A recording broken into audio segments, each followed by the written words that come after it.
restorasi Mhm. itu menurut saya belum ada bayangannya, Pak. Soalnya kan Heeh. itu daerah ring 1 yang memang terdampak langsung oleh aktivitas pertambangan. Maksudnya itu, pertambangannya itu nggak digali di sana gitu. Heeh heeh. Baik. Kalau itu kan daerah ring 1 ya, dia terdampak aktivitas pertambangan. Dari sisi mana terdampaknya? Apakah misalnya ada debu, air menjadi kotor atau gimana? Iya, Pak, sepengetahuan saya kalau daerah ring 1 ini dari kualitas tanah juga, eee, akan berdampak. Seperti, dari tim community development sendiri sama tim Enviro itu biasanya melakukan pengecekan air sumur. Bagaimana kualitasnya, apakah, bagus untuk digunakan untuk kebutuhan sehari-hari atau sifatnya itu, asam tidak bisa digunakan. Mhm. Terus kasusnya gimana hasil temuan mereka? Asam kah atau, gimana? Untuk hal itu saya tidak mendalami, Pak, karena, hal itu lebih ke Departemen Enviro untuk pengecekan dan segala macamnya. Departemen Enviro. Nah, sedangkan yang Tim community development ini membantu mencarikan titiknya aja, Pak, titik sampelnya aja. oke. Jadi Rizky Rahmat tadi di sini ya, di bagian community development ya? Iya, Ininya. Pak. Oke. Nah, terus arahan untuk mata kuliah ini restorasi ekosistem lanskap, ada nggak sih hubungannya dengan community development menurut Anda? Menurut Rizky? Ada nggak? Menurut saya ada sih, Pak, tapi Dari mungkin, sisi mhm. ada kan rencananya dari community development itu punya roadmap, ekowisata, tapi kan itu hanya roadmap, belum dilaksanakan. Jadi dari sisi restorasinya sendiri itu, saling berkaitan. Karena, untuk menjadikan tempat ekowisata itu kan harus diperbaiki lahannya Mhm. agar mendukung ekowisata itu sendiri. Oke. Bayangan Anda Rizky, kalau namanya ekowisata itu gimana sih? Tempat wisata yang jadi bagus atau gimana sih? Ada nggak? Menurut saya sendiri itu kalau ekowisata itu, Pak, ekowisata selain untuk, kepentingan ekonomi masyarakatnya sendiri itu harus memperhatikan keseimbangan lingkungan. Baik. Tempat yang paling dekat di situ, yang sudah dijadikan, ekowisata apa? Di mana? Yang Sebenarnya itu mhm belum dijadikan ekowisata, Pak, mhm. baru roadmap-nya aja, pengkajiannya aja, Pak. Oh, potensinya gitu dan ada potensinya atau gimana maksudnya? Kalau potensinya itu untuk pantainya sendiri memang berpotensi untuk ekowisata dan di sana juga ada, galam trek, Pak, Mhm. semacam konservasi galam gitu. Oke, baik terima kasih ya. Eee, Terima kasih atas pemaparan Rizky Rahma Astuti. Bisa ditutup screen-nya dulu. Ya, ya kita mungkin lihat ke sini, ke materi foundation, eee, restoration ekologi ya. Oke, Anda di bab 1 sudah ada ya e-book-nya. Jadi tinggal Anda download, ini sudah ada ya. Nah, terkait tadi pasca tambang, jadi setelah kita dalami, banyak banget ya dan saling berkaitan. Jadi yang namanya reklamasi dan pasca tambang itu isinya macam-macam, ya. Ada community development-nya, ya. Ada pemulihannya, ada ekologinya, ada ekonominya, ada sosial budayanya dan sebagainya, ya. Nah, tapi kita perlu back to basic-nya gitu. Kita sekarang posisinya ada di mana? Intinya gitu. Kita sekarang ada di biologi, ya. Maka terkait dengan kegiatan pasca tambang, apapun bentuknya, apapun tulisannya, kita selalu berdiri di atas kajian biologi, bukan kajian ekonomi, kan gitu. Ekologi merupakan salah satu cabang dari biologi. Kemudian ekologi restorasi merupakan salah satu cabang ekologi juga, gitu. Jadi anak cabangnya dari biologi lah, kurang lebih seperti itu. Nah, di sini disampaikan mengenai dasar-dasar ya ekologi restorasi gitu. Nah, kalau di mata kuliah kita disebutnya kan ekologi restorasi ekosistem dan lanskap. Nah, itu sih posisinya di mana gitu. Apa hubungannya dengan ekologi restorasi? Nah, nanti kita lihat ya. Ya, apa hubungannya ekologi restorasi, restorasi ekosistem, restorasi lanskap dan lain sebagainya. Kita langsung lihat ke bab satunya. Nah, ya, Anda bisa buka juga kan punya udah nih ya. Nah, kita baca aja deh kan gitu. Di sini disebutkan ini teori ekologi dan ekologi restorasi gitu. Jadi mungkin saya nggak baca Inggrisnya ya, langsung aja saya istilahnya artikan gitu. Jadi namanya ekologi restorasi ini, jadi silakan Anda sambil nyatet deh, nggak masalah kan gitu. Atau dirangkum lah. Jadi masing-masing nanti punya catatan sendiri dengan bahasa Indonesia, ya nanti bisa rangkumannya dibagikan atau dikumpulkan. Gitu. Kita baca di sini, ekologi restorasi telah dipraktekkan sejak lama, sejak berabad-abad yang lalu. Gitu. Jadi secara langsung berbagai jenis masyarakat lokal ya memiliki istilahnya kearifan lokal untuk menjaga ya keberlangsungan jasa ekosistem. Ya, seperti halnya produksi bahan material ya untuk keranjang ya, kemudian memanen makanan ya, kemudian untuk berburu, nah intinya. Dan mereka selalu melakukan hal demikian untuk keberlangsungan kehidupannya.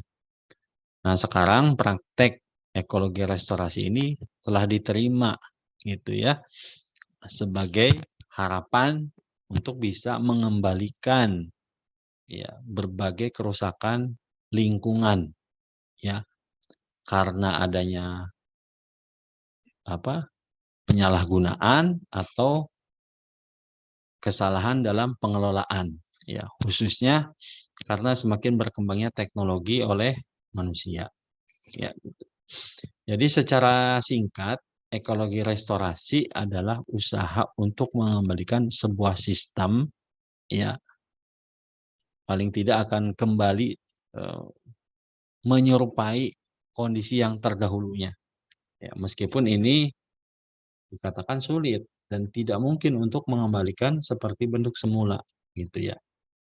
Jadi alasan yang paling bisa masuk akal adalah untuk menghilangkan atau memindahkan gangguan, gitu ya, gangguan terhadap kondisi ekologis yang bisa diterima, gitu ya, sehingga bisa bermanfaat untuk manusia. Nah intinya gitu. Kemudian di sini ekologi restorasi juga dapat dilihat sebagai usaha untuk mengembalikan berbagai komposisi ekosistem, struktur ekosistem, dan dinamika ekosistemnya gitu ya. Terutama di sini restorasi ekologi ini adalah sebuah ilmu yang saintifik atau disiplin yang dikatakan khas gitu ya. Karena memiliki kemiripan dengan upaya untuk memulihkan sistem ekologi. Nah, di sini Anda harus paham berbagai macam ya. Jadi saya mungkin perlu mengingatkan ekosistem itu ya kalau secara singkat ya, adalah hubungan timbal balik katanya gitu ya, antara makhluk hidup dengan lingkungan. Bukan di situ intinya. Jadi intinya ekosistem itu dia memiliki komposisi, memiliki struktur, memiliki fungsi, memiliki jasa layanan dan dinamika perubahannya. Ya, selalu berubah-ubah karena isinya juga berubah-ubah. Ya. Baik. Ini satu lagi nih. Ya. Usaha pemulihan yang paling singkat adalah dengan cara memindahkan atau menghilangkan adanya gangguan. Ya.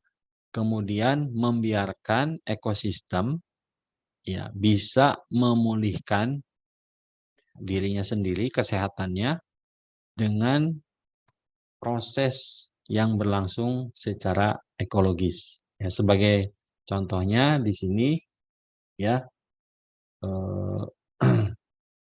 buangan yang dibuang atau ke sebuah danau itu mungkin akan mencemari danau tersebut, tetapi ya kehadiran mikroorganisme ya itu akan sangat membantu pemulihan danaunya menjadi tidak tercemar.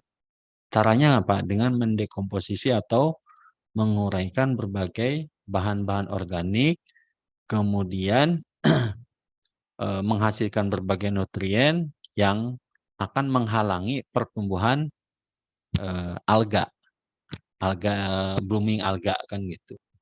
Ini kan contohnya seperti itu. Jadi secara umum, kalau istilahnya danaunya luas misalnya, yang membuang kotorannya, anggap aja, maaf ya, yang BAB di sana itu sedikit, itu masih bisa ditoleransi oleh danau tersebut. Tetapi Anda harus bisa membayangkan, ternyata yang berpikir untuk BAB di danau itu bukan cuma satu orang, tapi semua orang berpikiran hal yang sama gitu. Saya cuma satu aja gitu. Nah, tapi kalau semua orang berpikiran seperti itu, kemudian semua orang melakukan dalam waktu yang bersamaan, tentu akan kewalahan danaunya, ya, melewati ambang batasnya. Akhirnya terjadilah sebuah istilah pencemaran, kan gitu. Ya, begitu pula dengan lahan tambang. Ya, sebenarnya kalau tambangnya itu diatur lah gitu ya, itu tidak akan ada istilah pencemaran. Sayangnya begini, saya cuma nambang di sini kata penambang. Nah, lalu rakyat kecil juga, saya juga nambang di sini. Dan semua orang berpikiran yang sama. Akhirnya secara tidak sadar mereka melakukan kegiatan penambangan pada waktu yang bersamaan di tempat yang berbeda. Akhirnya terjadilah sebuah kejadian yang dinamakan dengan pencemaran gitu. Ya sama ini istilah-istilah kecilnya sama ya. Ketika Anda membuang sampah rumah tangga misalnya, cuma saya pikir masukkan aja ke kolong gitu. Dan semua orang berpikiran yang sama. Ujung-ujungnya apa? Satu kampung itu tercemar gitu. Nah gitu ya. Nah kita lihat lagi gambarnya. Di sini ada namanya pemulihan atau restorasi. Kemudian ada fungsi ekosistem ke atas, ini waktu, ini ruang gitu ya. Jadi kemampuan memulihkan ekosistem ini ada di sini. Ya, ya dia memiliki keterbatasan atau kapasitas atau daya dukung. Kalau gangguannya cuma sedikit ya cepat selesai. Tapi kalau gangguannya di luar batas kemampuan, nah maka dia akan hancur atau tercemar gitu ya. Jadi di sini dikatakan sistem ekologi adalah sistem yang penuh dengan dinamika, ya, di mana semua atribut, semua kelengkapan dari sistem alami ini, termasuk berbagai tingkat proses yang berlangsung pada ekosistem. Di sini ini yang kecil-kecil ini ini akan sangat bervariasi setiap waktu dan di tempatnya. Macam-macam gitu. Ya anggap aja misalnya, jadi Anda itu jangan membayangkan ekosistem tuh harus sebuah hamparan yang luas, tidak. Tergantung kamu, Anda mau menggunakan konteksnya seperti apa. Misalnya ekosistem untuk mikroba. Kebanyakan kalau kita harus menggambarkannya sebuah lapangan sepak bola, ya. Nah, ekosistem bagi mikroba itu cukup sebongkah batu aja, itu sudah jadi ekosistem. Tapi buat mikroba, gitu. Nah, buat tikus mungkin satu rumah itu jadi ekosistem. Bagi kuda ya itu baru lapangan sepak bola misalnya kan seperti itu. Jadi Anda harus mengingat ukuran itu, ukuran individu yang Anda kaji itu sebesar apa, lalu ukuran ekosistem yang pantas untuk dia apa. Intinya seperti itu. Ya. Nah, kita lanjut lagi. Sini mana yang menarik ya? Nah, di sini. Sementara itu restorasi atau pemulihan terkadang disebut juga atau selalu dihubungkan dengan seni atau kemampuan ya yang memerlukan keterampilan praktis dan ketelatenan kan gitu. Jadi science based restoration jadi pemulihan berbasis ilmu itu. Jadi ketika kita akan memulihkan, akan memperbaiki ya itu kita perlu mempelajari ilmunya dahulu ya. Nah, di sini disebutkan bahwasanya ketika kita akan melakukan restorasi kita harus menentukan tujuannya apa dulu deh gitu ya. Kemudian desainnya seperti apa ya. Yang kedua, yang ketiga adalah penilaian secara kuantitatif ya. Jumlahnya berapa, penghuninya berapa, yang menggunakannya berapa, yang terdampak berapa gitu ya. Itu yang ketiga. Yang keempat, setelah itu apa? Menganalisis dan mengaplikasikan hasil ya yang diperoleh dari 1, 2, 3 itu sehingga menjadi sebuah keputusan yang adaptif ya. Ya, keputusan adaptif itu intinya beradaptasi, menyesuaikan gitu. Enggak mesti harus nanam pohon singkong misalnya. Tapi kan bisa dengan coklat, bisa dengan terem besi dan lain-lain gitu. Itu namanya adaptif, tergantung kondisi dan keadaan. Nah, ini satu lagi, ini Anda harus bisa memahami yang A ini adalah teori ekologi. Yang kedua, ekologi restorasi. Ya. Kemudian yang ketiganya yang C-nya ini adalah pemulihan ekologis. Ya. Ya, pemulihan secara ekologi. Kalau yang B-nya ekologi pemulihan atau ekologi restorasi. Kalau yang A-nya adalah teori ekologi. Kita lihat teori ekologi terdiri dari konsep ya. Yang kita pelajari itu konsepnya ada individu, populasi, komunitas, ekosistem. Cirinya seperti apa, strukturnya gimana, dinamikanya seperti apa. Itu satu yang konsep. Kemudian yang kedua ada model prediktif atau model dugaan. Ya, modelnya misalnya bulat. Ya, diduga-duga nanti kalau di lahan bekas tambang kira-kira bulat juga misalnya. Kalau ada penyot sedikit misalnya gitu. Itu model pendugaan. Kemudian ada juga model matematika.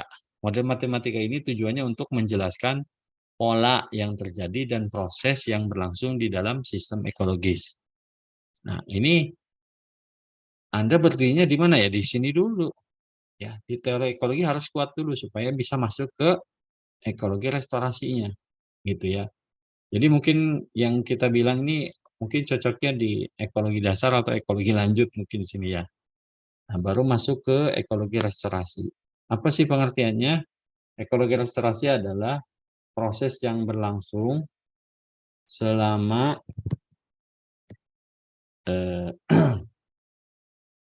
pengembangan teori ya untuk memandu upaya pemulihan dan penggunaan pemulihan itu untuk mendapatkan keilmuan ekologi yang lebih lanjut.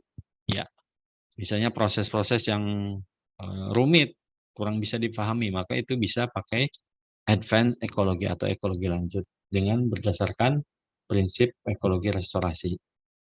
Selanjutnya, restorasi atau pemulihan secara ekologis adalah praktek untuk memulihkan sistem ekologi yang terdegradasi. Ini ya. Lalu apa kaitannya restorasi ekosistem dan lanskap? Anda harus, tadi kan sudah saya kasih penjelasan. Yang namanya ekosistem itu ukurannya macam-macam, berbeda-beda. Ya kan gitu. Nah, tergantung Anda mau lihatnya dari sisi mana. Nah, kemudian kalau yang lanskap seperti apa? Ya, kalau kita berbicara tentang lanskap, otomatis ini akan berbicara tentang suatu pemandangan. Itu pemandangan itu bisa dilihat dari samping, kanan, kiri, atau atas.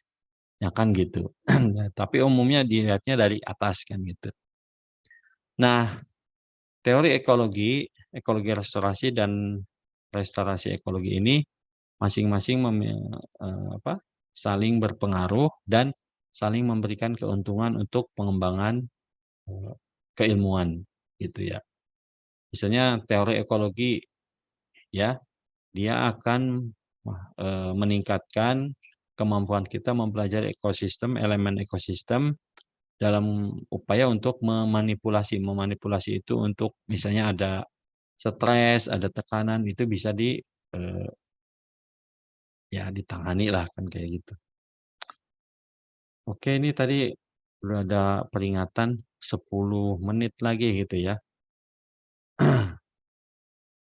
Kalau nanti 10 menit lagi, ini tinggal 7 menit lagi nih. Oke. Nah, silakan nanti Anda baca-baca ini ya. Kemudian nanti mungkin akan dibuat pertanyaan-pertanyaan dan Anda coba jawab pertanyaan dari buku ini. Gitu ya. Nah, di sini kan disebutkan nih misalnya teori ekologinya tentang populasi dan genetika ekologi. Nah, pertanyaan yang terkait dengan ekologi restorasinya itu sumber benih yang mana yang bisa atau cocok untuk ditanam gitu ya. Nanti di sini modelnya, isunya, contohnya seperti ini. Nah, kalau Anda tertarik dengan misalnya kajian demografi, dinamika populasi, ya. Nah, maka pertanyaan yang bisa diajukan adalah bagaimana caranya supaya populasi, misalnya populasi terembesi itu bisa hidup di lahan bekas tambang. Maka yang harus Anda pelajari apa? Dinamika populasi, demografinya, kemudian dormansi biji, pembibitan, persisten populasi atau ketahanan populasinya, struktur spasialnya, struktur umur, kepadatannya, penyebarannya, metapopulasi, dan dinamikanya. Nah, kan gitu. Kalau nanti Anda mau mempelajari lagi tentang ekologi komunitas, nah di sini kan ada penjelasannya kan gitu. Kemudian nanti masuk ke ekologi ekosistem, ada jaring makanan, dinamikanya, kemudian trajektori itu, ya, ya silakan. Anda kalau misalnya terkait dengan biodiversitas itu dan fungsi ekosistem. Jadi pertanyaannya, apakah sebuah tempat yang direstorasi itu bisa memaksimalkan berbagai jenis spesies dilihat dari kekayaan jenis dan fungsi ekosistemnya. Oh, di sini lengkap ya kan. Atau Anda mau membuat pemodelan tuh. Bagaimana caranya memprediksi ya luaran dari restorasi. Nah, ini ya mungkin yang cara cepat untuk mendapatkan apa sih community development ya ini gitu ya. Anda nanti ingin mempelajari ya fungsi stokastik matematika ya, kemudian interaksi spasial, heuristik, model simulasi, analisis multivariat dan lain sebagainya. Ya. Ya, jadi kalau Anda pelajari ternyata ekologi itu banyak banget ya. Ya kan gitu. Ini tergantung minat Anda. Gitu. Dan nanti banyak sekali atau cocok sekali bila dihubungkan dengan lahan bekas tambang gitu ya. Baik, itu aja dulu. Itu. Silakan kalau ada yang mau ditanyakan. Tidak ada. Si tersisa waktu nih berapa menit?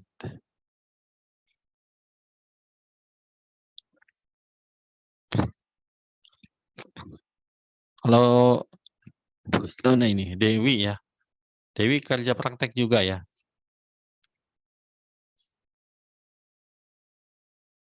Tinggi Pak, ulun kerja praktek juga Pak Di mana? di kebetulan KRB Pak. Apa itu? Oh, Kebun Raya Kebun Raya Banua. Banua. Nggih Pak. Baik. Nah, itu Kebun Raya Banua juga contoh tempat yang bagus untuk restorasi ya. Kajian restorasi ekosistem dan lanskap. Ya seperti tadi dijelaskan, nanti Anda bisa mempelajari misalnya ke lanskapnya seperti apa dan sebagainya. Oke. Dian. Kalau Dian di mana kerja prakteknya? Di JBG, Pak. Saya anak bimbingan Bapak.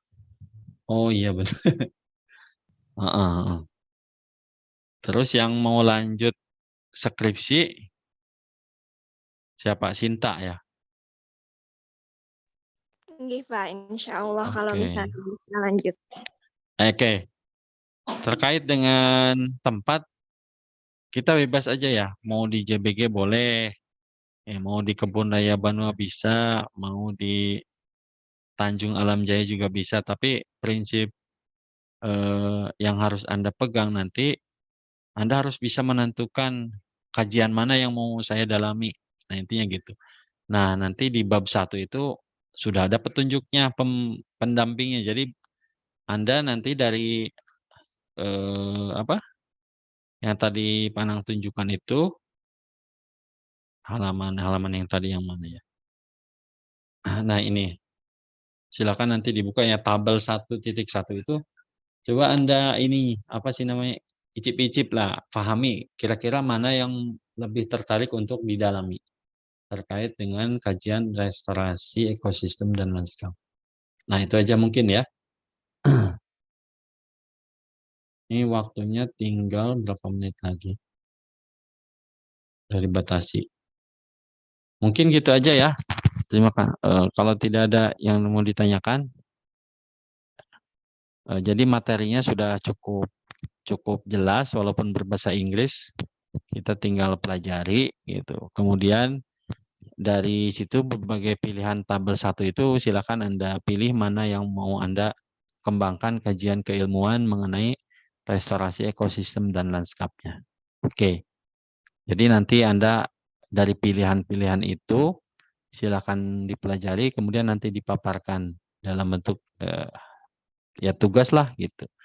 Supaya ada feedbacknya buat Anda dan buat saya. Ini waktunya tinggal 1 menit lagi. Mungkin cukup itu aja ya. Gimana? Cukup aja?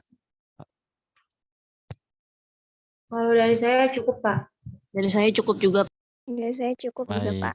Baik, terima kasih. Kita tutup dengan ucapan subhanakallahumma rabbana wa bihamdika asyhadu an la ilaha illa anta astaghfiruka wa atubu ilaik. Assalamualaikum warahmatullahi wabarakatuh. Waalaikumsalam warahmatullahi wabarakatuh. Terima kasih banyak, Waalaikumsalam Bapak. warahmatullahi Ya,